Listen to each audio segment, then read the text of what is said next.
Now we will talk about updated ICA 2020 infection control auditing.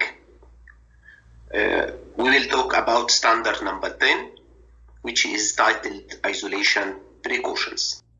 For each infection, it must have the type of isolation and also when to start the isolation and also when to stop the isolation, terminate the isolation. And also must include policy for patient transport inside the hospital and outside the facility, from hospital to hospital. Also must have the titles for visitors control, because we have to control visiting, and the visitors, they have to be educated, they have to be informed by the type of isolation and must be trained, and also for watchers or family members can stay with that patient. This must be mentioned in the policy. The policy, we have to check for the date of update. It is valid and also must be signed by the authorized persons from the Infection Control Committee. And this policy must be awarded by the staff. And this could be assessed in the staff interview. You can assess in the department having isolation rooms or isolation department. You have to ask about the presence of the policy and the awareness of the staff how to assess that policy, and they are aware by the content of the policy or not. You can examine the staff for the content of the policy to check their awareness. Substandard 2. There is the clinical hand washing facility with hand-free operation inside the patient's room or in the anteroom if available. This standard could be assessed only by observation. You have to observe inside the isolation room if there is clinical hand washing facility. What is meant by clinical hand washing facility? This means hand washing facility used by healthcare workers only for hand washing. This means we can't consider the hand washing facility or hand washing basin inside the patient bathroom couldn't be considered a clinical hand washing. And if there is no inside the room hand washing facility or in the anteroom, if there is anteroom in the isolation room, this means this room has no hand washing facility for healthcare workers. While checking the hand washing facility, you have to observe that facility or basin is come to the specifications of hand washing basin. It has no decorative parts. It must have water supply, cold and hot, and also working without touch, by foot, by elbow, by electronic sensor. And also you have to observe the presence of the soap. Both types of soap are recommended. We have simple soap, liquid soap, and also hand washing antimicrobial soap, which is usually chlorhexidine 4%. And also you have to observe the presence of paper towel for hand drying. Substandard number 3. Patient's room is provided with private toilet and shower, and this option is not mandatory in ICU and in ICU and in CCU, because there is no need for that inside the ICU or in ICU or CCU. And you have to observe the presence of that private toilet, because the patient never to go outside to go to away bathroom. Isolated patient need a bathroom inside his room. And there is a common mistake you have to ensure of it. It is not present. You have to assess the door for the bathroom must be opened to the patient room directly. not inside the anteroom. If open in the anteroom, this is not right, and this is not come to the standard. This is an example for toilet and shower inside the patient room in the isolation rooms. For substandard number 4, personal protective equipment and alcoholic hand rub solution are available outside the patient room, at the corridor, or in the anteroom if provided. This is assessed by observation also. You have to assess the presence of the alcoholic hand rub outside the patient room, and also personal protective equipment outside the patient room to be used by the staff before entry of the room and on exit, after exit from the patient room. If there is anteroom, it is available. That PPE and alcoholic hand rub solution available inside the anteroom. If not available, it must be outside, beside the patient door, directly outside in the corridor. As you see in the photos in front of you, the photo in the right side, there is alcoholic hand rub beside the label of the room, patient room. And also in the photo on the left side, there is full PPE supplies available outside the patient room. Also, as we see in this photo, there is hand washing basin inside the anteroom and alcoholic hand rub and the cabinet for personal protective equipment. Substandard number 5. All personal protective equipment are doffed inside the patient room, and except N95 respirator, high efficacy respirator, which is removed outside the isolation room after closure of the door of the patient's room. This substandard could be assessed by observation and staff interview. By observation, that during your visit to the isolation department, you have to observe the staff during entry and exit from the room.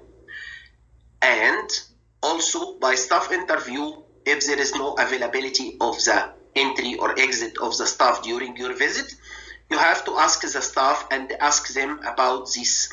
If you are entered the patient, please tell me what is the PPE with sequence you have to wear, and while exit from the patient room, what personal protective equipment must be removed and where must be removed, and what must be removed outside the room. Substandard number 6. Visitors receive proper instructions from assigned personnel before entering into an isolation room, and they comply with the recommended PPE. This substandard could be assessed by observation and staff interview. By observation, you can observe some visitors entering the isolation room. While entering the isolation room, how to stop, how to wear the PPE, ask the staff by staff interview, ask the staff if there is visitors, what you have to do, and you can see the labeling with which informs the visitors they have to ask help or information before entering the room from the nursing staff. Some hospitals have a logo or label with alert. You have to stop and go to the nursing station to learn how to deal with that patient and know what is the disease of the patient, how it could be transmitted, what is the regulations of the visit, and also they have to be trained about how to use the personal protective equipment to protect themselves from being infected from the patients. For substandard number 7, there is a logbook is used for healthcare workers and visitors who had entered the isolation room when needed.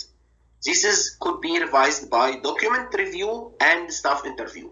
By document review, you have to ask for the logbook for the isolation room and revise it if there is a logbook written in a right way.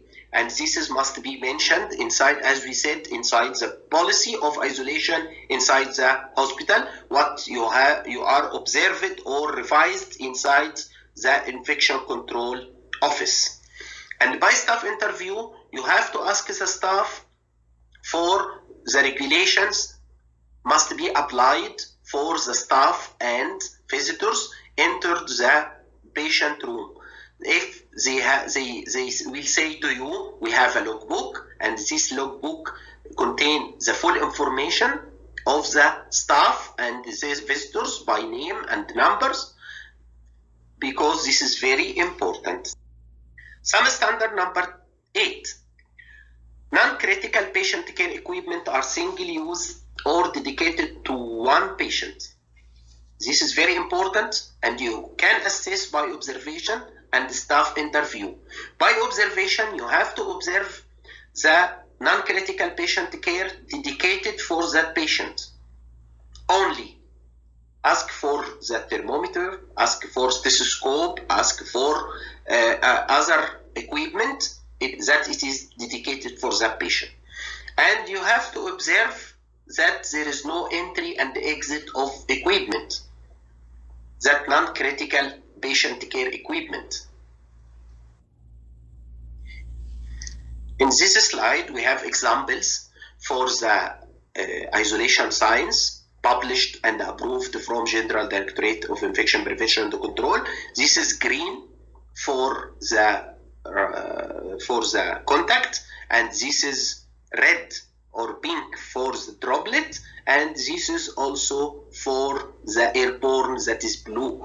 And look, they have this is color coded, and everyone watching the color and watching the alert of stop, it is informative for everyone, even without reading the informations inside. In this slide also, this is the isolation sign. This is isolation sign for airborne hanged on the beside the door of the isolation room. For substandard 10, sputum specimens for tuberculosis are collected in the airborne infection isolation room or well-ventilated place. This substandard could be assessed by observation and staff interview. Yes, you have to observe what will happen for sputum specimens for tuberculosis patients under isolation with suspected open pulmonary TB. You have to observe what they have to do, they are doing. And for staff interview, you can ask the staff if they have the capability for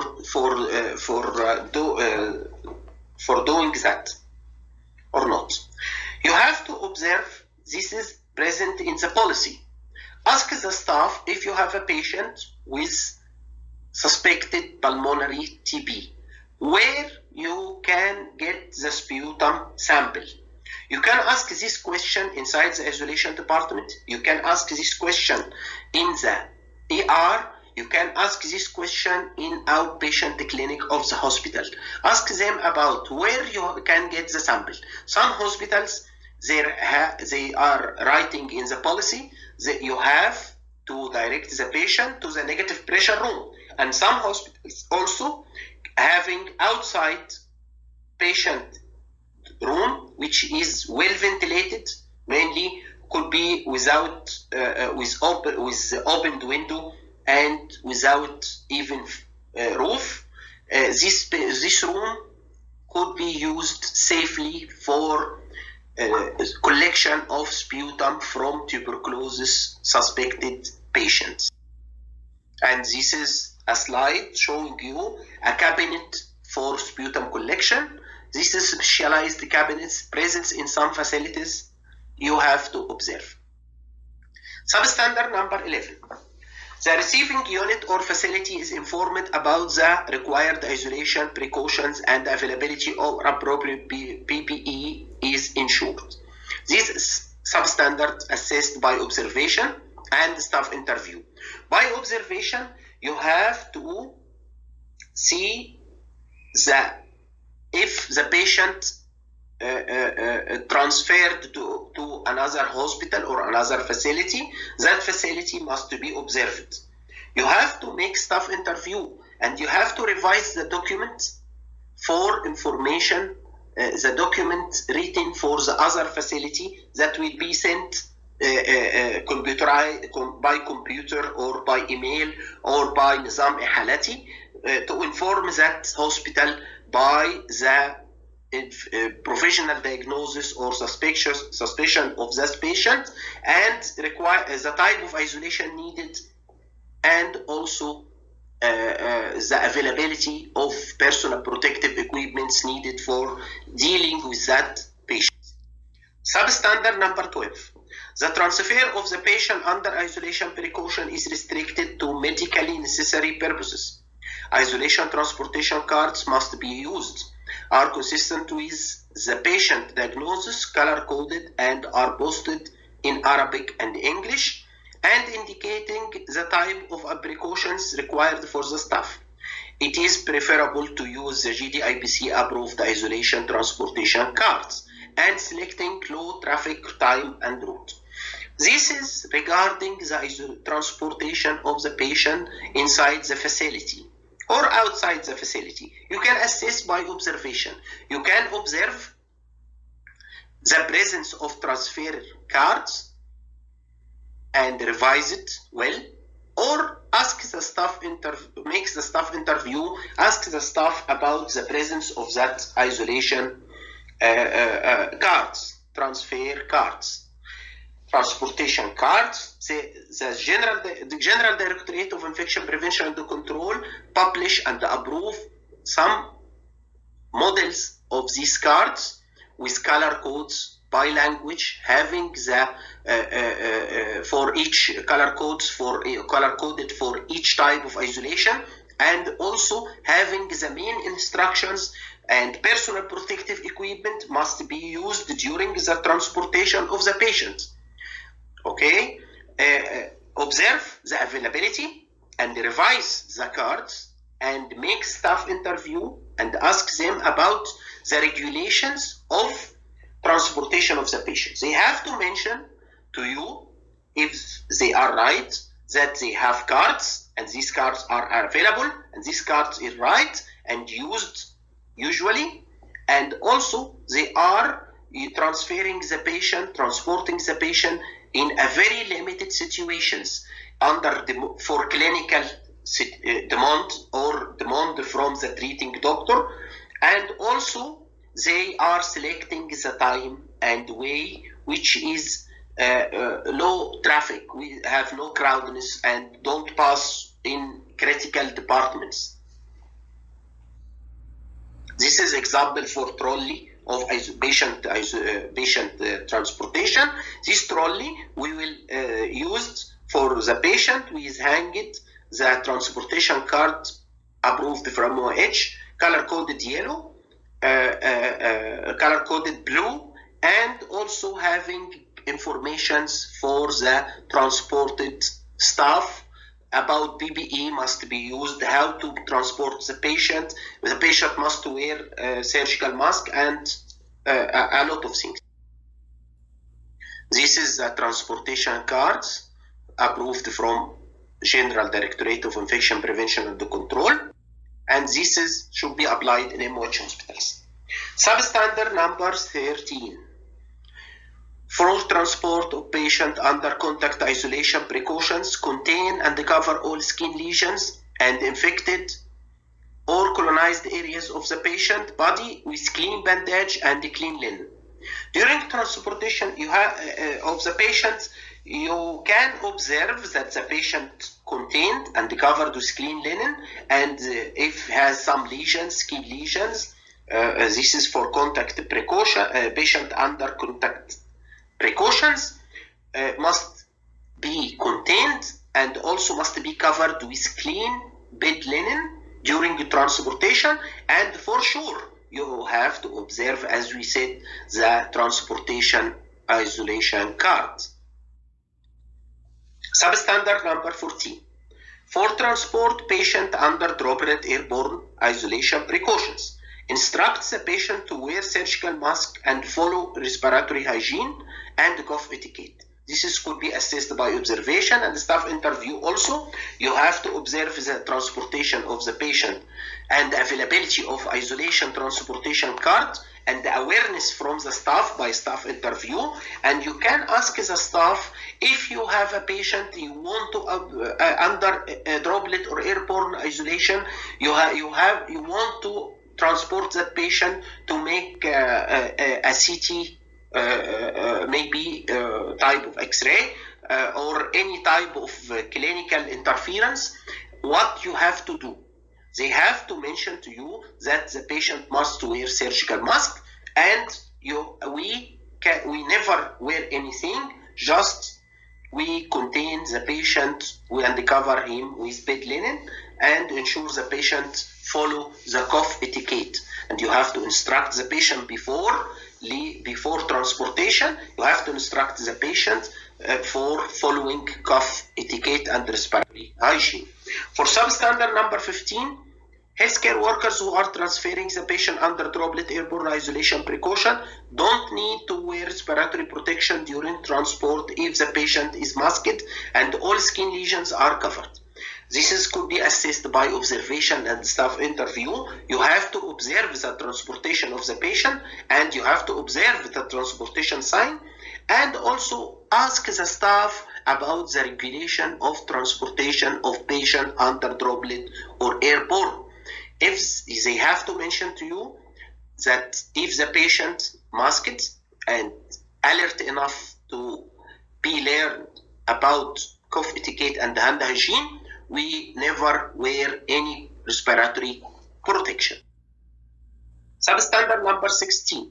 There is a screening policy for newly admitted or transferred patients to all critical care units, ICU, cardiac CCU, to identify those who require isolation precautions. By documentation, you have to revise the policy of screening, and you have to revise the patient file to see the results of screening for that patients. Any patient, randomly select any patient and revise it. And you have to, this must be mentioned inside the isolation policy. And the staff must aware about this. You have to ask the staff about the screening policy and their awareness about it and how they are applying the screening policy. Substandard 17. There is portable chest X-ray is available for usage in isolation room when needed. This substandard could be could be examined by observation and staff interview. By observation, you can observe the presence of the portable X-ray, and by the staff interview, you have to ask the staff how to do an X-ray for the isolated patients. Okay, and if they say to you there is portable X-ray equipment, ask about that equipment. Where is it? And who is responsible about? Who is responsible about working operation of this portable X-ray? And you can extend to combine with another standards. You can ask how to clean the equipment after the use in isolation room with isolated patients. This slide shows us an example for the portable X-ray machine. Substandard 18. There is at least one AIIR room for every 25 beds in general wards. This is by observation. You can observe and ask the staff, where is your isolation rooms? What is the number of beds in the inpatient, normal inpatient? Okay? And you have to calculate the number of the patient beds in general ward regarding the presence of the isolation rooms. You have to find it, come to that standard. And for sure, it at least be 1. This means if the inpatient beds may be 15 or maybe 20, you have to find at least 1. Substandard 19. At least 1 AIIR for each 8 beds in ICU or pediatric ICU departments. You have to ask for the number of beds and during your visit to the isolation rooms and calculate number of beds to the presence of current negative pressure isolation rooms. And for sure, this is at least because some hospitals having ICU formed of 3 or 4 beds only. You have to find at least 1 isolation room. Substandard 20. At least 1 negative pressure infectious isolation room for each 12 beds in emergency department. This could be assessed by only observation. You have to observe and ask about number of beds, patient beds inside the ER, and calculated to make the equation 1 isolation, negative pressure isolation room regarding the for each 12 patient beds. Okay, also I am mentioning here at least, because at least meaning that each hospital having ER must have negative pressure isolation room 1 at least, regarding the number of beds. This means that if one hospital have 8 beds or 7 beds or 5 beds ER, they must have also 1 negative pressure isolation room. Substandard 21. 1 negative pressure isolation room in ICU department as a minimum. This substandard could be assessed by observation if you have a hospital having neonatal intensive care unit. You have to assess the number of negative pressure isolation rooms inside the department. There is no equation. Only 1 room inside the NICU is enough to fulfill that standard. But we have at least 1. Only 1, but at least 1. Substandard 22.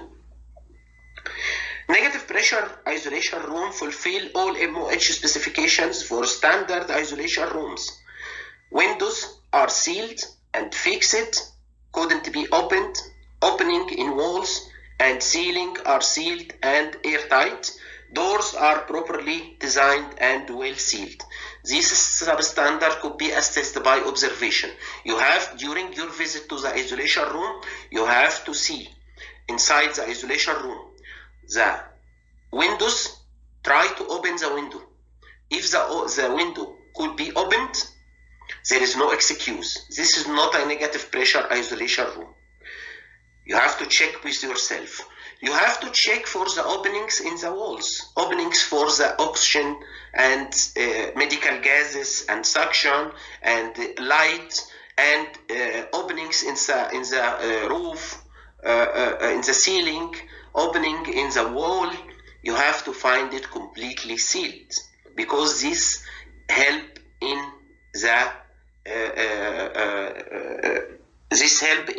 the presence of negative pressure. Doors are properly designed and well sealed, because doors are very important. You must have the door must be sealed, have auto closure mechanism, and also having a brush or sweep under the door. You have to examine for this, because all this affects the presence of negative pressure in the room. This is an photos for the window, photo in the left side for the sealed window with incorporated bed curtain inside the glass, and also in the right side, this is for the door, sliding door for the patient negative pressure isolation room. Substandard 23. Airborne infection isolation rooms are under negative pressure, minimum minus 2.5 Pascal, with air totally exhausted to outside 100% through high efficacy particulate air HEPA filters. The exhaust air ducts are independent of the building exhaust air system. This is by document and observation also. Could be. You have to ask for the help from the engineers in the maintenance department in the healthcare facility, because they can supply you with documents for the HEPA filter, documents for the design, that it is completely the room is the air exhausted completely 100%, not mixed with the hospitals. Even the air from the bathroom,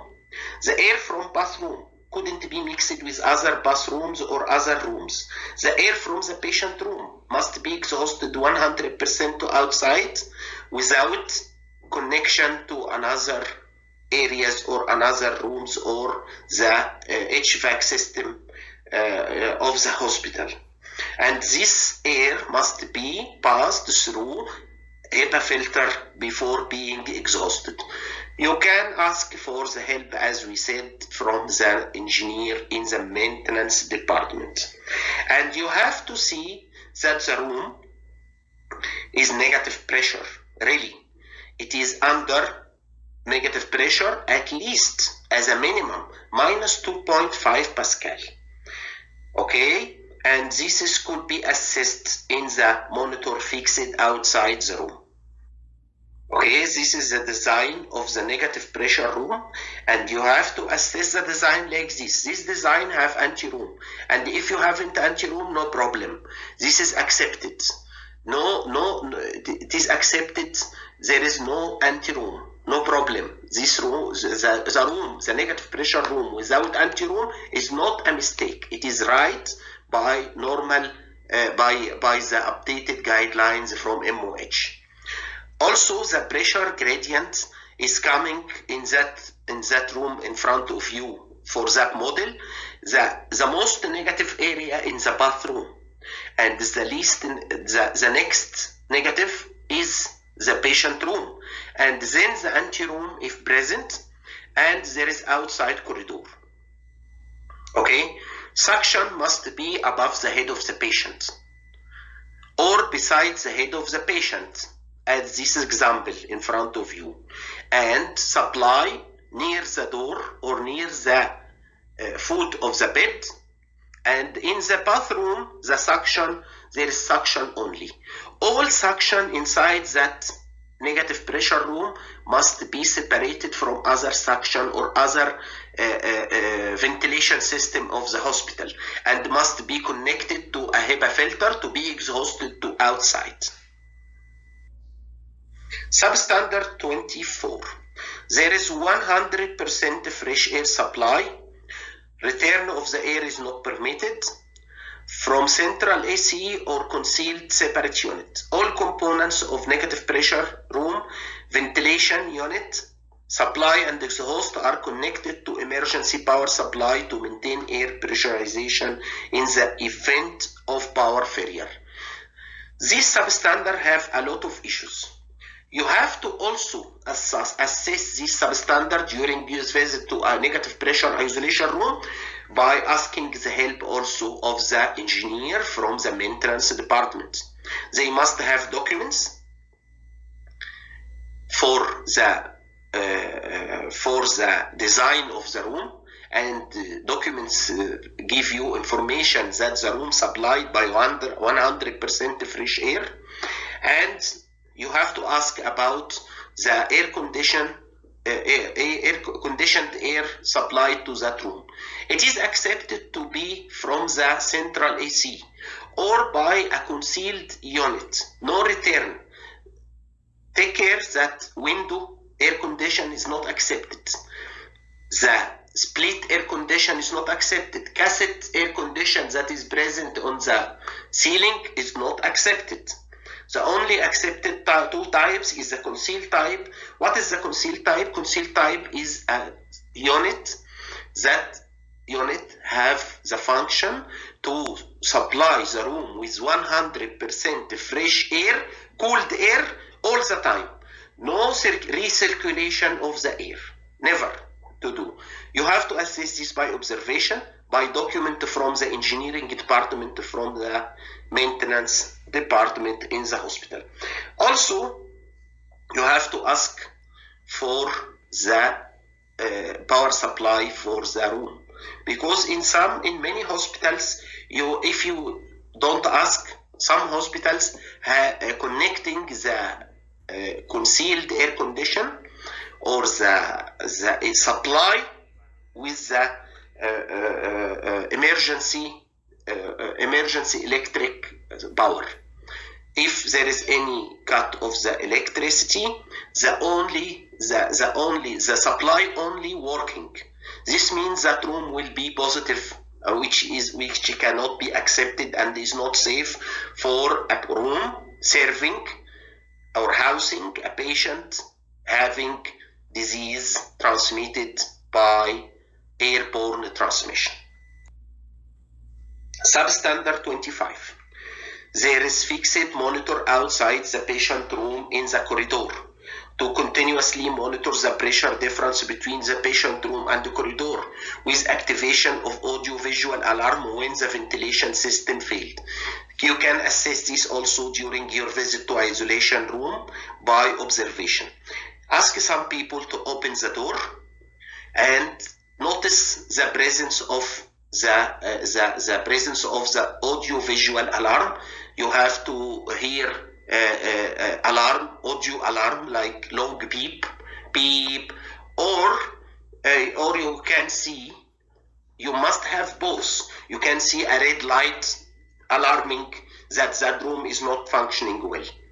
Okay, the monitor must be fixed outside the room, not inside the anteroom if present, and the monitor measuring the pressure between the corridor and the patient room, not from the bathroom and the corridor, and not from the patient room and anteroom if present, and not from anteroom and corridor.